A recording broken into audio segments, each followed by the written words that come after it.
Hello ladies and gentlemen, JD Collectible here with a brand new video, and today we're going to be taking a look at the WWE Series 15 X-Pac.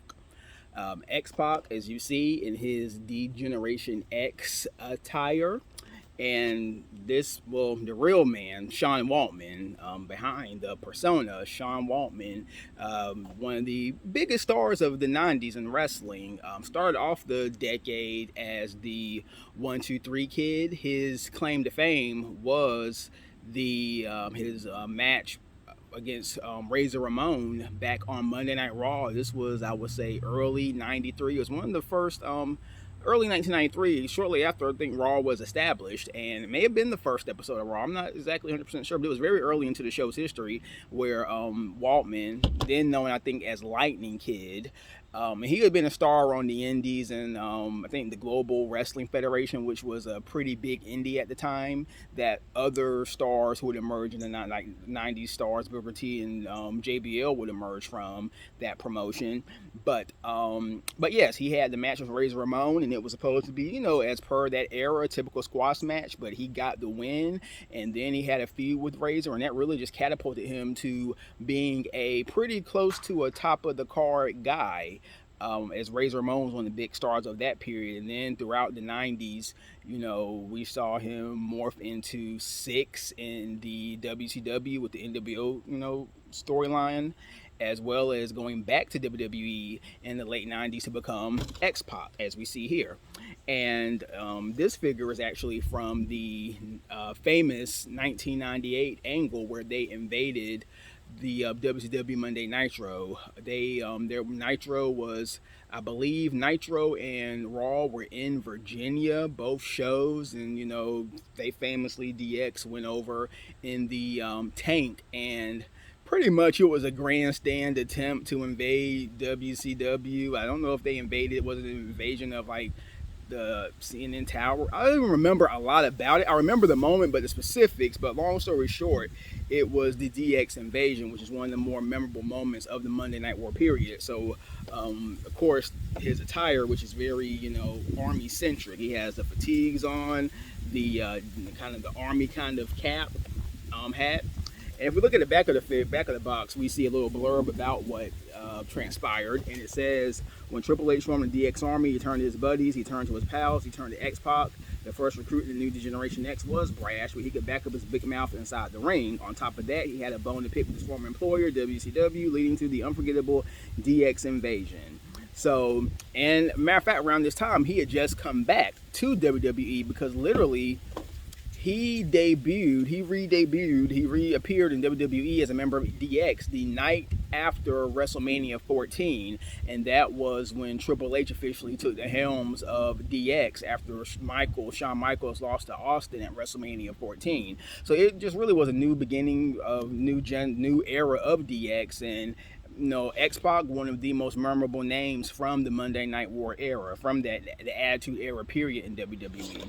So we're going to get into this figure. There's not a ton going on here, but this is an interesting figure compared to some of the others. And I have the Triple H, which I got both of these figures many months ago, but I opened the Triple H quite a while ago. Did not do a video for it, but yeah. So we're gonna see what we're working with. He has the shades, so we're gonna, we don't need those at the moment, and of course the interchangeable hands, as was common with all elites.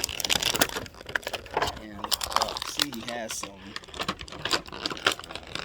and this one not that serious. That may just a little ropes around the feet, which is a little hard to get out. But yeah, I'm gonna put that to the side. Oh, okay. And of course he has the DX, kind of army hat here, really cool. And I'm trying to hold it. Yeah, that's perfect. And I like this jacket. It's a leather jacket, of course. Soft, good, kind of more cloth, but really I like the exterior of it because it does have a leathery, poly vibe to it. So really nice feel. And then you have the army fatigues. Nice look. I love the fatigues, and even just like how they come above, the kind of midway through the boot before you get to the foot. I just kind of like the fit of them because some of them, I know Triple H's figure, the fatigues were a little just quite baggy, but these look like a more, just a better fit. And I mean, in the head scan, I mean, flawless. This looks just like Waltman back in the day. I mean, you cannot argue that at all. And then underneath, now this is going to get interesting right here, because we're going to want you to see the fullness of this figure. So we're going to have to come out of these clothes, but hopefully we can do this in a timely manner. So looks like we're getting it off good. So yeah, we removed the jacket, and now you have the DX shirt, which is a nice, my style of wrestling shirt. I mean, this is the, kind of plasticky, I don't know if you call it soft goods, but this is just the style of, I always prefer these style of shirts on the wrestlers as opposed to like the cloth shirts. And then even until you get the jacket too, so even better. So now we're going to take this off, and this is where the figure really gets good. I'm gonna take this off, and hopefully, maybe it's best if I turn, maybe let's do that. And his hands are almost like in the pose of the DX, suck it kind of symbol, crotch chop. Don't like that. No, I don't think it's getting damaged, but I really want to get, okay, that's good. Yeah, the shirt was not damaged. That was already on there, that little mark. Okay, so now we take this off. We take off the pants, and we have an attire that we have never seen from X-Pac in the Elite series before, in the Elite line of figures. We have this, if I can get over the boot, it's always something.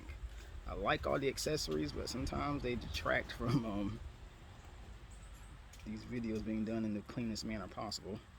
So we're going to take off these pants, and give me one moment. I think we are just about, yeah, perfect. And I will do these much more cleaner and efficiently at some point, but today is not that day. So yes, so here we go. Here we have this figure, and really, I love the outfit. Really nice. And I remember this outfit vividly from 1998, 1999. We have the red and black theme going. You have the DX logo in the center. On the side, you have the DX, and the kick pad boots that he really kind of popularized back in that day. A lot of wrestlers were not kind of, and I don't know if it gets across these as well as in these, but he was one of the first guys to me to really start wearing those kind of kick boot style wrestling boots that a lot of cruiserweight style wrestlers would wear during that period.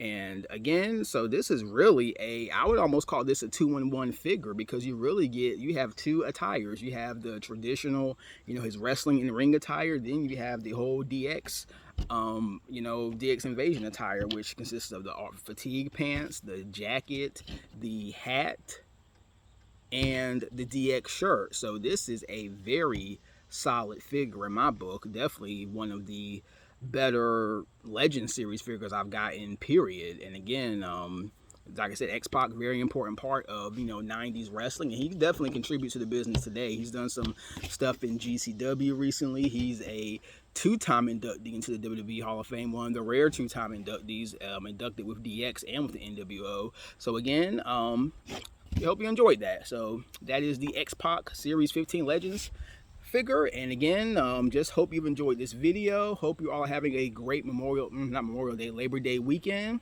Just be good to yourselves, get some rest, spend time with your loved ones. And if you love this, if you like this video, if you enjoyed this video, please like, comment, subscribe. Let me know what you think. Drop a comment. Definitely, I want to hear what you all think of this video, and just want to see how you guys are doing. If you take the time out to watch these videos, I want to interested in seeing how things are going with you. So take it easy, and I will talk to you again after a while.